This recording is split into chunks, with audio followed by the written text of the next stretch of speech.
কি এমন ভয়ানক গোপন গুনাহ ছিল জান্নাতের ফুল বলে পরিচিত এই মেয়েটির, যে সত্য প্রকাশ হওয়ার পর পুরো গ্রাম আতঙ্কে শিউরে উঠেছিল? তা জানতে ভিডিওটি শেষ পর্যন্ত দেখুন, কারণ আজকের এই শিক্ষা আপনার জীবনের মোড় ঘুরিয়ে দিতে পারে।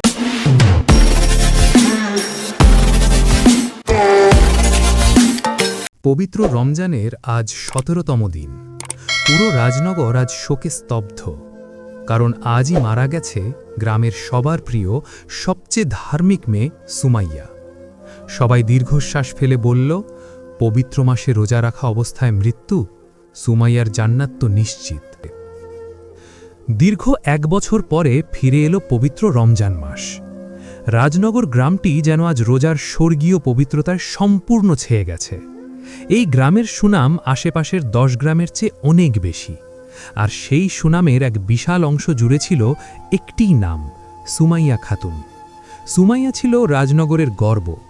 রমজানে সে প্রতিদিন ইফতারের আগে অত্যন্ত নিষ্ঠার সাথে দরিদ্রদের জন্য নিজ হাতে খাবার পাঠাত। মক্তবে কোমলমতি শিশুদের পরম মমতায় কুরআন শেখাত। তারাবির নামাজের পর পাড়ার নারীদের নিয়ে আয়োজন করত ছোট ছোট দোয়ার মাহফিল। গ্রামের সবাই তাকে চিনত তার অগাধ ধার্মিকতা, নম্রতা আর পরহেজগারির জন্য। সে ছিল গ্রামের নারী সমাজের আদর্শ। সুমাইয়া কখনো হিজাব ছেড়ে ঘর থেকে বের হতো না। গ্রামের মানুষ পরম শ্রদ্ধায় বলতো, সুমাইয়ার মতো মেয়ে যদি প্রতিটা ঘরে জন্মাত, তবে এই সমাজটাই বদলে যেত। বয়স্ক নারীরা তাকে দেখে নিজেদের ওড়না ঠিক করে নিত, আর তরুণীরা বলতো, আমাদের ঠিক ওর মতোই হতে হবে। সবার মনে এক অটল বিশ্বাস ছিল, এই মেয়েটি জান্নাতের এক পবিত্র ফুল।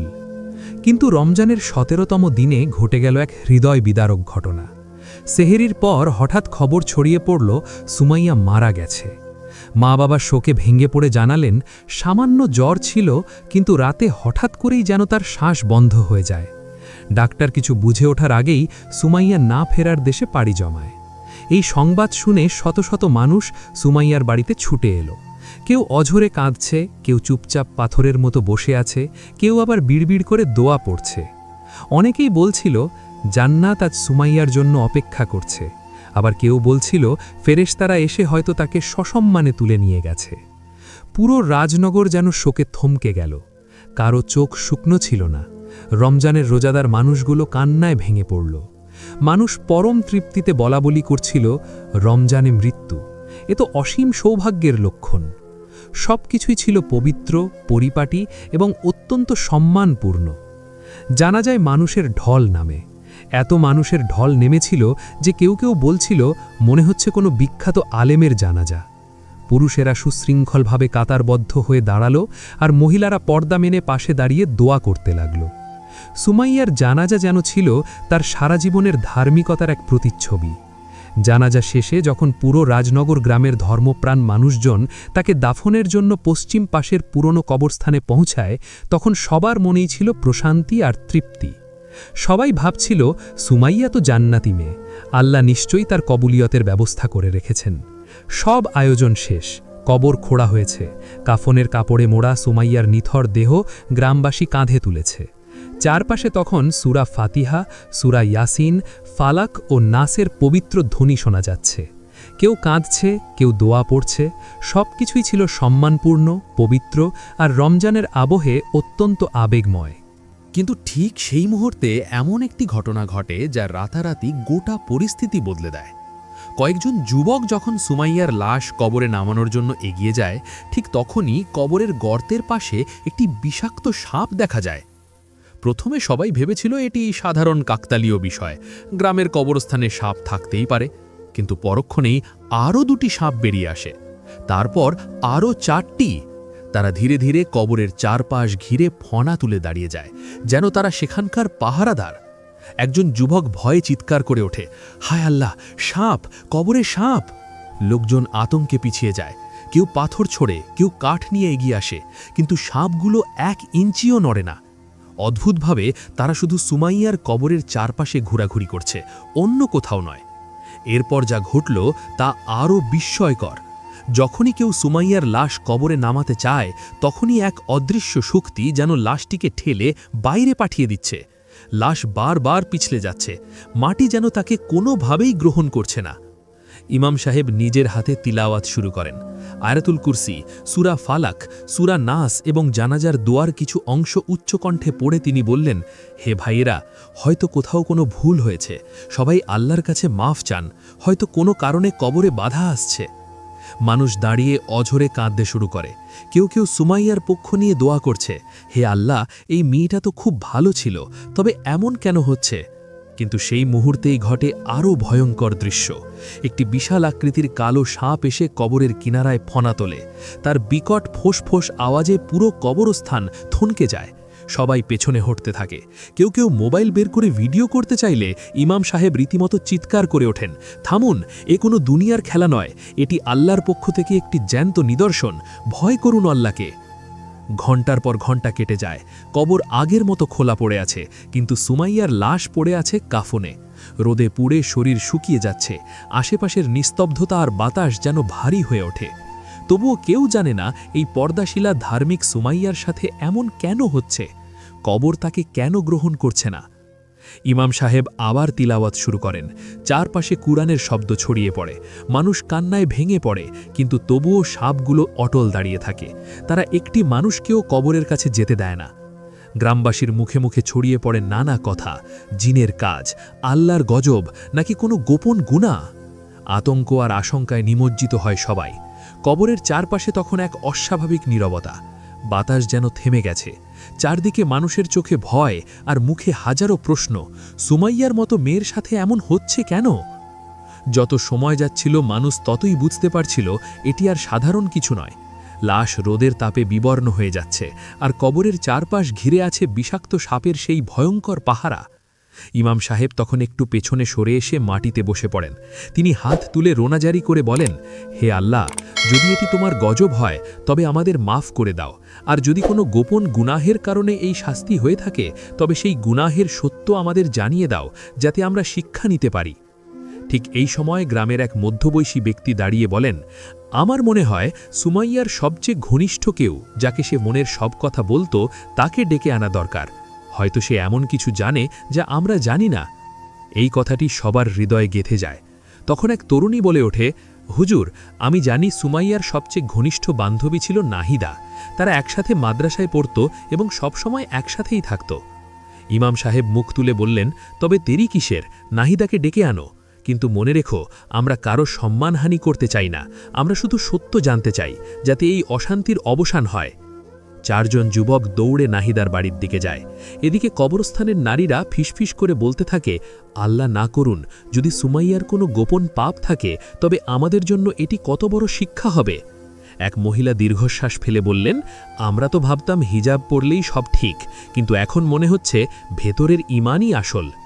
প্রায় ২০ মিনিট পর নাহিদা কবরস্থানে এসে পৌঁছায়। তার চোখ ছিল টকটকে লাল আর মুখ ফ্যাকাশে। মনে হচ্ছিল সে অনেক বড় কোনো সত্যের বোঝা বয়ে বেড়াচ্ছে। পুরো কবরস্থান যেন নিঃশ্বাস আটকে রেখেছে। ইমাম সাহেব নাহিদার কাছে গিয়ে কোমল কণ্ঠে বললেন, মা, তুমি সুমাইয়ার সবচেয়ে ঘনিষ্ঠ ছিলে। আজ আল্লাহর কসম দিয়ে বলছি, যদি তুমি কিছু জানো তবে সত্যটা বলো, না হলে আল্লাহর এই গজব আমাদের সবার জন্য বাড়বে। নাহিদা থমকে দাঁড়ায়। তার চোখে পানি, ঠোঁট কাঁপছে। কিছুক্ষণ মাথা নিচু করে থাকার পর সে ফিসফিস করে বলে, হুজুর, আমি যা বলবো তা শুনে সবাই কষ্ট পাবে, কিন্তু আমি চুপ থাকলে সুমাইয়া মুক্তি পাবে না। আমি সব বলবো, আমি সব বলবো। সেই মুহূর্তে কবরস্থানে যেন এক অদৃশ্য ভার নেমে আসে। নাহিদা বলতে শুরু করে, সুমাইয়া ছিল খুব ভালো মানুষ, নামাজ পড়ত, কোরআন পড়ত, কঠোর পর্দা করত, এসবই সত্য। কিন্তু ওর একটা দিক ছিল যা কেউ জানত না। সব কিছু শুরু হয়েছিল যখন রাজনগর গ্রামের মসজিদে নতুন ইমাম আবদুল্লাহ হুজুর আসেন। হুজুর, আপনাদের কি মনে আছে আমাদের আগের ইমাম আবদুল্লাহ হুজুরের কথা? সেই তরুণ, সুদর্শন আর লজ্জাশীল মানুষটি, যিনি কখনো নারীদের দিকে চোখ তুলে তাকাতেন না, যার চরিত্রে ছিল অটল দৃঢ়তা। রাজনগর বলতো, এমন ইমাম আল্লাহর রহমত। সুমাইয়া মক্তবে পড়ানোর সুবাদে তাকে দূর থেকে দেখত। হুজুরের নুরানি চেহারা আর মিষ্টি তিলাওয়াত সুমাইয়াকে পাগল করে দিয়েছিল। সুমাইয়া প্রথমে তাকে শ্রদ্ধা করত, কিন্তু সেই শ্রদ্ধা ধীরে ধীরে এক ভয়ঙ্কর লালসা আর প্রেমে রূপ নেয়। সে অকারণে মসজিদে যেত, মক্তবের অজুহাতে কথা বলার চেষ্টা করত। একদিন মসজিদ ফাঁকা পেয়ে সুমাইয়া সরাসরি হুজুরকে বলেছিল, আবদুল্লাহ, আমি তোমাকে ভালোবাসি। কিন্তু আবদুল্লাহ হুজুর ছিলেন প্রকৃত আল্লাহ ভীরু। তিনি রাগান্বিত কণ্ঠে বলেছিলেন, সুমাইয়া, আল্লাহকে ভয় করো, এটি হারাম পথ, আমি ইমাম, আমি এই পথে যাব না। নাহিদা কাঁদতে কাঁদতে আরও বলতে থাকে। এই প্রত্যাখ্যান সুমাইয়ার ভেতরে জেদ আর আগুনের মতো প্রতিহিংসা জ্বালিয়ে দেয়। সে বলেছিল, যে আমার ভালোবাসা ফিরিয়ে দিল তাকে আমি দুনিয়াতে আর কারও হতে দেব না। এরপর সুমাইয়া এক ভয়ঙ্কর কালো জাদুকরের সন্ধান পায়।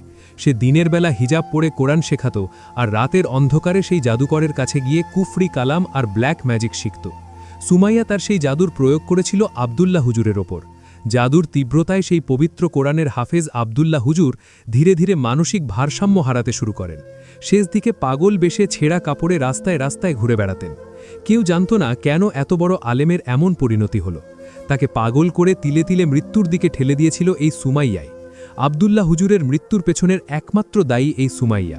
বাইরে থেকে সে হিজাব পরে নেককার সাজত আর ভেতরে ভেতরে শয়তানের উপাসনা করত। নাহিদার কথা শেষ হতে না হতেই কবরস্থানে কান্নার রোল পড়ে গেল। সবাই শিউরে উঠল, কি ভয়ানক পাপের সাক্ষী তারা আজ। ইমাম সাহেব চোখ বন্ধ করে চিৎকার করে উঠলেন, আল্লাহু আকবার! যে পবিত্র কোরআন সে শিখাত, সেই কোরআনকেই সে জাদুর অস্ত্র বানিয়ে একজন আলেমের জীবন কেড়ে নিয়েছে। এই শির্ক আর জাদুর কারণেই আজ মাটি তাকে ঠাঁই দিচ্ছে না। রাজনগর গ্রামের মানুষ এখন বুঝতে পারল সুমাইয়ার গোপন জীবনের সেই বিভৎস রূপ। মানুষের ভেতরে এক ভয়ঙ্কর ঝড় বইছিল। তারা কি সত্যি এক শয়তানের মুখোশ পরা মানুষের জানাজা পড়িয়ে কবরে নিতে আসছিল? পুরো কবরস্থানে তখন পিন পতন নীরবতা। ইমাম সাহেব সেই নীরবতা ভেঙে দাঁড়ালেন। তার চোখে পানি, কণ্ঠ কাঁপছিল। তিনি বললেন, ভাইয়েরা, বোনেরা, এই ঘটনাটি আল্লাহর পক্ষ থেকে আমাদের জন্য এক বিরাট শিক্ষা। আমরা সুমাইয়াকে বাহ্যিকভাবে দেখেছি, কিন্তু তার অন্তরে ছিল অহংকার আর কুফুরি। কালো জাদু আল্লাহর আরশকে কাঁপিয়ে দেয়। গ্রামের এক মুরব্বী বলল, হুজুর, এখন আমাদের কি করার আছে?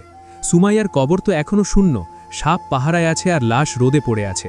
ইমাম সাহেব বললেন, আল্লাহর এই আজাব উঠবে না যতক্ষণ না পর্যন্ত আমরা সেই মৃত আবদুল্লার জন্য দোয়া না করব। এবার ছোট বড় নারী পুরুষ সকলে হাত তুলল। ইমাম সাহেব রুদ্ধ কণ্ঠে দোয়া শুরু করলেন, হে আল্লাহ, তুমি আবদুল্লার কবরকে জান্নাতের বাগিচা বানিয়ে দিও, তার মর্যাদা বাড়িয়ে দিও। তুমি তাকে তোমার আরশে আজিমের নিচে ছায়া দিও। পরিশেষে তুমি তাকে জান্নাতের বিশেষ মেহমান বানিয়ে নিও। সকলে উচ্চস্বরে বলে উঠল, আমিন। এই দোয়াই ছিল হৃদয়ের রক্ত, কান্না আর অনুশোচনার পানি। আর ঠিক তখনই এক অলৌকিক পরিবর্তন দেখা গেল। সুমাইয়ার লাশ তখনও কবরে নামানো যায়নি। রোদে কাফন শুকিয়ে গেছে। হঠাৎ একজন যুবক চিৎকার করে উঠল, দেখুন, সাপগুলো সরছে। লোকজন অবাক হয়ে দেখল, সত্যি কবরের চারপাশে যেসব বিষাক্ত সাপ ফনা তুলেছিল তারা ধীরে ধীরে মাটি ঘেঁষে পিছিয়ে যেতে শুরু করেছে। কিছু সাপ পাথরের আড়ালে আর কিছু ঝোপের দিকে সরে গেল। ইমাম সাহেব কৃতজ্ঞ চিত্তে বললেন, আলহামদুলিল্লাহ, হয়তো আমরা আবদুল্লাহর জন্যে যে দোয়া করেছি আল্লাহ সেটি কবুল করেছেন, আর আবদুল্লাহ হয়তো কবর থেকেই সুমাইয়াকে মাফ করে দিয়েছেন। বাতাস এখন শান্ত ও হালকা। ইমাম সাহেব বললেন, আর দেরি নয়, দাফন সম্পন্ন করো। এবার সুমাইয়ার লাশ খাটিয়া থেকে নামানো হলো। এবার আর শরীর পিছলে গেল না, মাটি আর তাকে ঠেলে দিল না।